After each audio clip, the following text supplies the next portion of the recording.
बच्चों, कैसे हो बच्चों आप? बच्चों आज हम लोग एक नया सब्जेक्ट और इस सब्जेक्ट का पहला चैप्टर शुरू करने जा रहे हैं। ये आपका ज्योग्राफी क्लास 10th का चैप्टर फर्स्ट है। हम लोग आज ये chapter first resources and development इस चैप्टर के बारे में डिस्कस करेंगे और इसमें महत्वपूर्ण पॉइंट जो है इसको समझेंगे बच्चों। अभी तक आप लोगों ने रिसोर्सेज एंड डेवलपमेंट लेसन का नाम सुना है। इस लेसन में मुख्य रूप से आपको क्या क्या समझना है, क्या क्या देखना है, किस तरह के आपको पॉइंट को डीपली स्टडी करना है, इसको हम लोग पॉइंट टू पॉइंट बच्चों समझेंगे। सबसे पहले जैसे आपका लेसन का नाम है रिसोर्सेज एंड डेवलपमेंट, इसमें आप देखिए मुख्य रूप से सबसे पहले लिखा है what is resources. What is resources आप पहले समझते चलिए। देखिए रिसोर्सेज जितने भी सामान आप जीवन में यूज करते हैं, आप अपने आवश्यकताओं की पूर्ति के लिए जो भी कुछ यूज करते हैं, फॉर एग्जाम्पल पढ़ाई करने के लिए कापी, बुक, पेन, खाने के लिए, पीने के लिए पानी, भोजन, कपड़े, यह सब एक रिसोर्सेज है।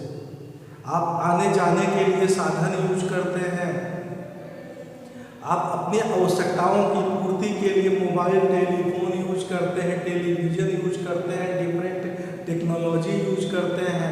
सो students these everything is as a resources. Resources means ऐसा एक साधन, ऐसी एक व्यवस्था जिसके द्वारा आपकी लोगों की, ह्यूमन की आवश्यकताओं की पूर्ति हो सके। इतना समझ में आया बच्चों? अब आपको हम कुछ और इसके महत्वपूर्ण पॉइंट बताते हैं। रिसोर्सेज के मुख्य फीचर्स, मुख्य गुण क्या होते हैं। तो रिसोर्सेज किस तरह से होना चाहिए, कैसा रिसोर्सेज हो, कैसा संसाधन हो जिसे रिसोर्सेज कहा जाता है। तो बच्चों रिसोर्सेज मुख्य रूप से ऐसा होना चाहिए जो पूर्ण रूप से आसानी से टेक्नोलॉजिकल एक्सेसिबल है। पहला फीचर आप समझिए रिसोर्सेज का, टेक्नोलॉजिकल एक्सेसिबल। टेक्नोलॉजिकल एक्सेसिबल का मतलब यह हुआ उसे टेक्नोलॉजिकल सिस्टम के द्वारा आसानी से एब्जॉर्ब किया जा सके। कोई रिसोर्सेज मान लीजिए कहीं कोल माइन है, किसी प्लेस पे फाइंड आउट किया गया है, यहाँ पे है, तो टेक्नोलॉजिकल सिस्टम से उसे कोल माइन को निकाला जाएगा। तो इस तरह फर्स्ट फीचर रिसोर्सेज के technological accessible, resource technological accessible होना चाहिए। उसके साथ साथ उसे इकोनॉमिकली फिजिबल होना चाहिए बच्चों। इकोनॉमिकली फिजिबल, इकोनॉमिकली फिजिबल मतलब क्या है कि ऐसा रिसोर्सेज ना हो कि आपको मान लीजिए उसको एब्जॉर्ब करने में, क्रिएट करने में, रिफाइन करने में 5000 रुपीज एक्सपेंस होता है और उसकी कास्ट 200 है, तो ये इकोनॉमिकल एक्सेसिबल नहीं होगा। इस तरह के ऐसे में इकोनॉमिकल फिजिबल नहीं होगा। और अगला लास्ट विशेषता क्या होनी चाहिए, culturally acceptable. Culturally acceptable means क्या होगा, एक्सेप्ट किया जाने योग्य, समाज के द्वारा, समाज की व्यवस्थाओं के योग्य हो, समाज उसको मानता हो, या संसाधन है, लोग उसको यूज करते हों, लोग उसको प्रयोग करते हों, तब तो संसाधन है। अभी गोल्ड है, गोल्ड किसी को पता ही नहीं गोल्ड क्या है, उसकी क्या कीमत है, क्या प्राइस है, क्या डिसाइड किया जा सकता है, तो आप उसको इस तरह बहुमूल्य मेटल के रूप में कैसे मानोगे। तो so students, so many points, these are main features of a resources. किसी भी रिसोर्स को, इस तरह का कोई रिसोर्स है उसे तब रिसोर्स माना जाएगा जब वह मुख्य रूप से इकोनॉमिकली फिजिबल हो और टेक्नोलॉजिकल एक्सेसिबल हो और उसके साथ साथ कल्चरली एक्सेप्टेबल हो। तो एक फीचर होने के बाद भी रिसोर्स को मुख्य रूप से रिसोर्स या संसाधन के रूप में स्वीकार किया जाता है, माना जाता है। इसके बाद बच्चों आपको एक थोड़ा कुछ बातें और समझना है।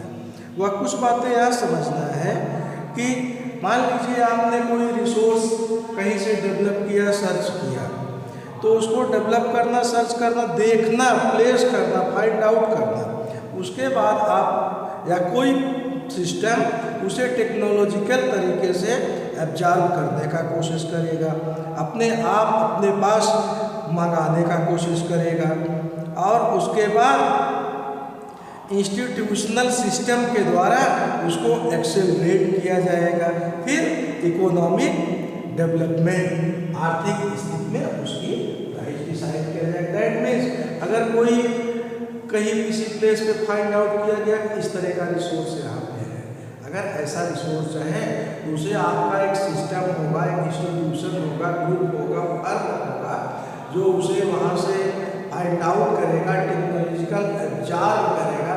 ऐसा तो है नहीं कि आपने कहीं पे फाइंड आउट किया, कहीं से आपको जानकारी हुई कि यहाँ पे इस तरह का रिसोर्स है, आप अकेले गए सारा सिस्टम लेके चले गए, ऐसा संभव नहीं है। तो यह सारी विशेषताएं आपकी होनी चाहिए। That is called as resources. आपके समझ में हमारे ख्याल से बच्चों संसाधन रिसोर्सेस आ गया। तो संसाधन और रिसोर्सेस क्या होता है? जो हर तरह के हर स्थान पे आप अपनी आवश्यकताओं की पूर्ति के लिए यूज करते हैं, that is called as resources, उसे रिसोर्सेस कहा जाता है। अब अगला पॉइंट जो महत्वपूर्ण पॉइंट इसे आप पढ़ेंगे, क्लासिफिकेशन ऑफ रिसोर्सेस। अब देखिए रिसोर्सेस को कितने स्थितियों में, कितने हिस्सों में बांटा गया है। क्लासिफिकेशन ऑफ रिसोर्सेस पढ़ेंगे बच्चों। तो क्लासिफिकेशन ऑफ रिसोर्सेस में मुख्य रूप से आपको समझना होगा, यह कई ग्रुप में डिवाइड किया गया है। जैसे for example based on the origin, origin के बेस पे इसे पहले बांटा गया है, कैसे क्लासिफिकेशन इसका किया गया है। तो बेस्ड ऑफ द ओरिजिन इसे दो हिस्से में माना गया है, वॉयटिक और एबॉयटिक। अब वॉयटिक मीन्स आपको समझना होगा, साधारण तरीके से आप कह सकते हैं जीव और निर्जीव। तो वॉयटिक क्या हुआ? जैसे प्लांट हो गया, एनिमल हो गया, ये आपका क्या हो गए? वॉयटिक रिसोर्सेज हो गए। और एबॉयटिक में आपका एयर हो गया, वाटर हो गया, ये आपका क्या है? एबॉयटिक रिसोर्सेज है। तो रिसोर्सेज वहाँ भी हुआ, रिसोर्सेज वहाँ हो गया। अब आपने क्या देखा? ओरिजिन के आधार पर। अब इसके बाद हम आपको बताते हैं दूसरा, on the basis of exhaustibility, exhaustibility के आधार पर। जैसे एग्जॉस्टिबिलिटी होता है, कोई ऐसा रिसोर्सेज वह कुछ दिन यूज करने के बाद समाप्त हो जाता है, फिर नहीं समाप्त होता है, ऐसे स्थिति में इस बेस पे आप इसको कैसे क्लासिफाई करेंगे, किस तरह से बांटते हैं। तो on the basis of exhaustibility आप इसको रिन्यूएबल रिसोर्स में आप क्या क्या माने हैं? जैसे वाटर हो गया, वाटर आपका एक रिन्यूएबल रिसोर्सेज होगा।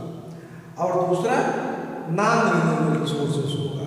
नॉन रिन्यूएबल में आपका हुआ कोल हुआ, पेट्रोल हुआ, और कुछ और भी बहुत सारे डीजल्स हो गए जो नॉन रिन्यूएबल्स होते हैं। अब देखिए कैसे आप करेंगे रिन्यूएबल, वाटर को रिन्यूएबल आप कैसे करेंगे? जैसे मान लीजिए आप वाटर यूज करते हैं, कपड़े वॉश करते हैं, किसी स्थान पे उसको आप इरिगेशन, खेत में सिंचाई के लिए यूज करते हैं, कपड़े वॉश किए, आपका कुछ वाटर आगे चल के बहता हुआ कहीं नाले से या नदी में, फिर सागर में, या वही उसी प्लेस से कहा जाता है वाटर सूख गया। तो सूख मतलब क्या होता है? ये सूख मतलब क्या हो? या इवोपरेट होता है, वाष्पीकृत होता है, फिर जाके क्लाउड के रूप में फिर रेन होता है, बारिश हुआ, आपके धरातल में आया, फिर आप उस वाटर को यूज किए, क्या हुआ? इसीलिए इसे रिन्यूएबल किया गया। लेकिन पेट्रोल आप यूज करते हैं, पेट्रोल आपका गाड़ी में यूज हुआ, टंकी में मान लीजिए स्मोक बन के, धुआं बन के निकल गया, तो फिर ऐसा तो है नहीं धुआं फिर लौट के आपके टंकी में आके पेट्रोल बन जाएगा, ऐसा तो है नहीं संभव। दैट मीन्स वह क्या हुआ? नॉन रिन्यूएबल रिसोर्सेज हुआ। तो आपने क्या देखा? रिन्यूएबल और नॉन रिन्यूएबल रिसोर्सेज, किसके बेस पे? एग्जॉस्टिबिलिटी के बेस पे। तो आप पढ़ रहे हैं क्लासिफिकेशन ऑफ रिसोर्सेज। अब आप देखिए, अब आप देखते हैं on the basis of ownership, ownership के बेस पे, जैसे व्यक्तिगत क्या किसका है, कौन उसका मालिक है, इस आधार पे आप क्या कहते हैं? सबसे पहले ओनरशिप के बेस इस पे सबसे पहले क्या हुआ आपका इंडिविजुअल रिसोर्सेज। इंडिविजुअल रिसोर्सेज क्या हुआ, जैसे आपका अपना मकान, आपका अपना पर्सनल कोई भी प्रॉपर्टी हो गई, तो आपका इंडिविजुअल रिसोर्सेज हुआ ना। ऐसा नहीं कि आपका अपना मकान है, उसमें आपके इलाके के जितने लोग चाहे सब आए रहे, आप निकल जाए बाहर खेले कूदे, फिर जब इच्छा हो आप आए, ऐसा तो है नहीं। आपका पर्सनल है, आप जैसे चाहेंगे वैसे यूज करेंगे, आपके परिवार के लिए यूज करते हैं। So this is called as a individual resources. क्या आप पढ़ रहे हैं, बेसिस ऑफ ओनरशिप। इसके बाद आप सेकंड क्या कह सकते हैं, इंडिविजुअल के अलावा सेकंड आप इस बेसिस ऑफ ओनरशिप पे कम्युनिटी रिसोर्सेज में आप क्या मान सकते हैं, जैसे कोई पार्क हो गया, कॉलोनी का हो गया, या कोई इस तरह का स्कूल है जो आपके समाज के और अगल बगल के सहयोगी लोग उसको यूज करते हैं। आप पार्क है, आपके कॉलोनी के सारे लोग जाएंगे, आपके मोहल्ले के, आपके विलेज के लोग उसमें जाएंगे, यूज करते हैं। या कोई ऐसा प्ले ग्राउंड है, स्टेडियम है, उसको क्षेत्र के सारे लोग यूज करते हैं। So this is called as a community resources. अब कम्युनिटी रिसोर्सेज के बाद आप क्या देखते हैं, नेशनल रिसोर्सेज आप किसको मानते हैं। नेशनल रिसोर्सेज हुआ जैसे मुख्य रूप से राष्ट्रीय संपत्ति, रेल की संपत्ति, railway board, different types of facilities which has been provided by the our governments, hospital व्यवस्था, बस व्यवस्था, राष्ट्र की संपत्ति है ना, सरकार की व्यवस्था है, उसे नेशनल एसेट्स के रूप में आप कह सकते हैं। वह क्या हुआ आपका नेशनल रिसोर्सेज। इसके बाद आप क्या देखते हैं, लास्ट आपका है on the basis of ownership पे इंटरनेशनल रिसोर्सेज। इंटरनेशनल रिसोर्सेज में आप क्या मानते हैं, इंटरनेशनल रिसोर्सेज मतलब यह हुआ कि ऐसा क्षेत्र जो जिसपे कब्जा या जिसपे आधिपत्य कई कंट्रियों का कुछ विशेष परिस्थितियों में हो, तो वह क्या है, वह आपका एक वाटर बॉडी हो सकता है, वाटर बॉडी। लेकिन वाटर बॉडी क्या, आपको ये भी समझना होगा, वाटर बॉडी जैसे हर कंट्री के उसकी एक टेरिटरी लास्ट पॉइंट से एक निश्चित डिस्टेंस तक उस कंट्री के अधीन आता है, उसके बाद का हिस्सा इसको आप इंटरनेशनल वाटर बॉडी के रूप में कह सकते हैं। तो यह बच्चों क्या हुआ, यह आपने देखा on the basis of ownership. On the basis of ownership पे किस तरह से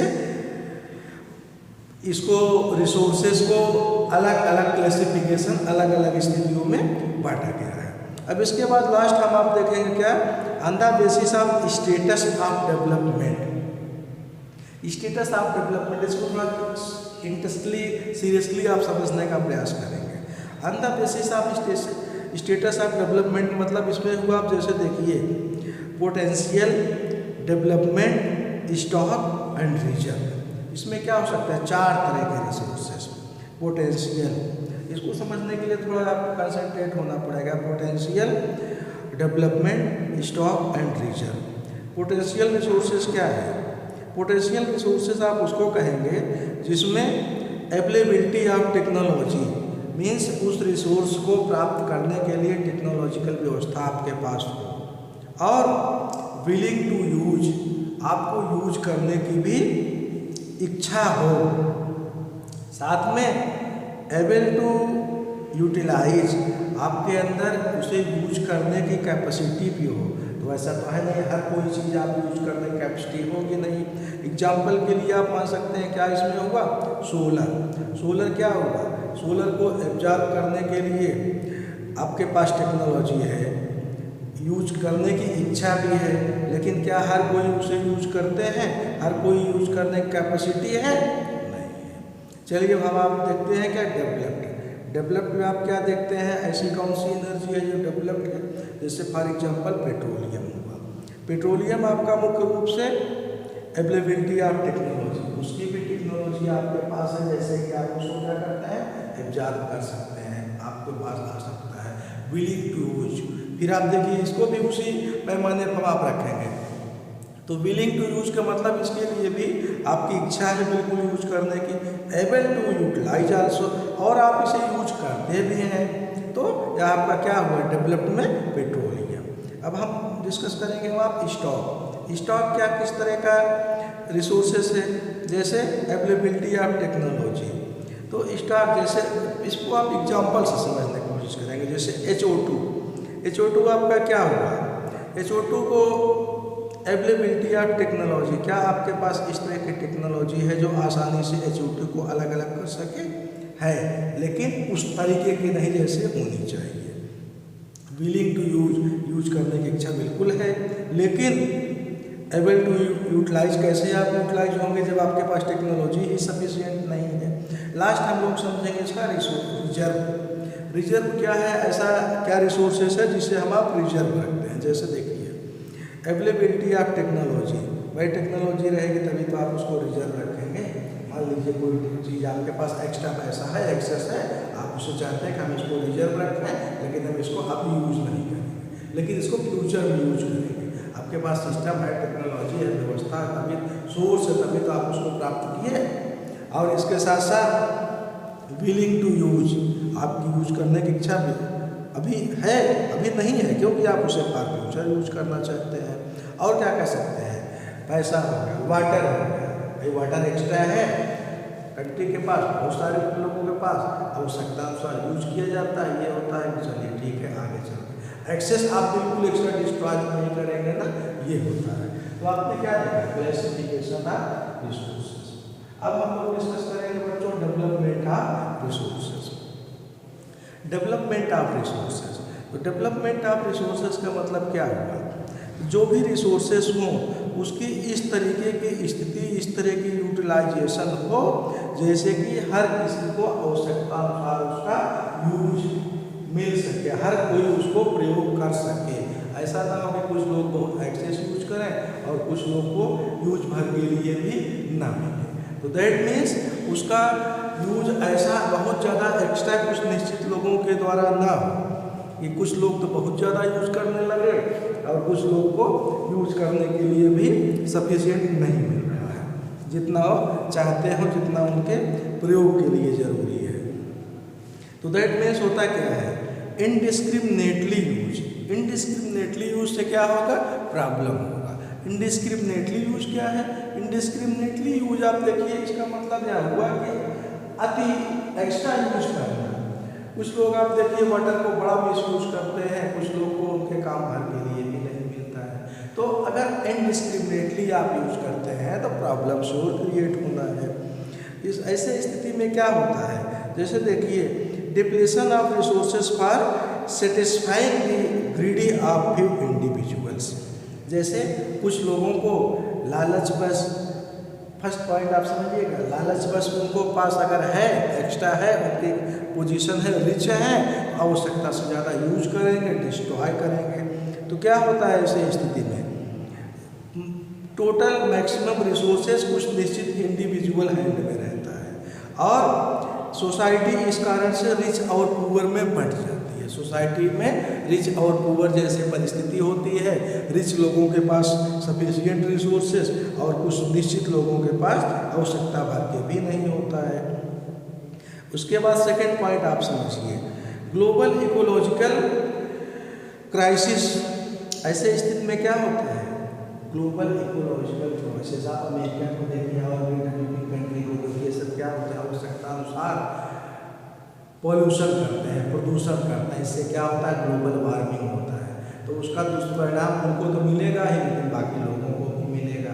कुछ एक्स्ट्रा रिसोर्सेज को आवश्यकता से अधिक यूज कर रहे हैं, उनके पास, उनको लगता है कि हम रिच हैं, हमारे पास है, इसलिए वो यूज कर रहे हैं। जिससे क्या होता है, ग्लोबल इकोलॉजिकल क्राइसिस, संकट आती है। और आप देखिए ओजोन लेयर डिप्लेशन, इससे और क्या होता है, ओजोन लेयर आप देखिए, इसी कारण से आप एक्स्ट्रा इस तरह उस रिसोर्स को यूज करेंगे, उसका दुरुपयोग होगा, एयर में जाएगा, डिस्टर्ब होगा, तो ओजोन लेयर क्या होगी आपकी, ओजोन लेयर भी डिप्लेट्स होगी, उसका दुष्प्रभाव उस पर पड़ेगा। Environmental pollution and land degradation. और क्या होता है इससे इन्वायरमेंट, आपका इन्वायरमेंट प्रदूषित होता है। लैंड आपकी क्या होती है, डिग्रेड। लैंड जो मिट्टी की एक निश्चित प्लेस है, जो उसकी वास्तविकता स्ट्रक्चर बना है, उसमें क्या होता है, कटाव होता है। क्योंकि आप अगर सीमित तरीके से, नियमित तरीके से यूज करेंगे, इस तरह की स्थिति नहीं होगी। अगर एक्स्ट्रा यूज करेंगे, अति यूज करेंगे, यूज करने से ज़्यादा यूज करेंगे तो इस तरह की स्थिति में क्या होगा, इस तरह से प्रॉब्लम्स होगा। और कुछ लोगों के बीच में डिस्टेंसेस होंगे, दूरियां होंगे, जिससे इंडिस्क्रिमिनेटली यूज, तो इस तरह के प्रॉब्लम्स रिसोर्स से संबंधित हो सकते हैं। तो बच्चों ये आपका फर्स्ट वीडियो था। इसके बाद हम अगले पॉइंट पे डिस्कस करेंगे रिसोर्स से रिलेटेड। तो इस वीडियो के बाद सेकेंड वीडियो में सारे महत्वपूर्ण पॉइंट जो दिए गए हैं उसको पॉइंट टू पॉइंट देखेंगे। तो बच्चों तब तक के लिए आप लोग इसको देखिए, समझिए और अच्छी तरह से एक बार, दो बार, तीन बार देख के नोट्स अपनी भी मेंटेन करते रहिए। सो बच्चों, तब तक के लिए बच्चों thank you very much. I love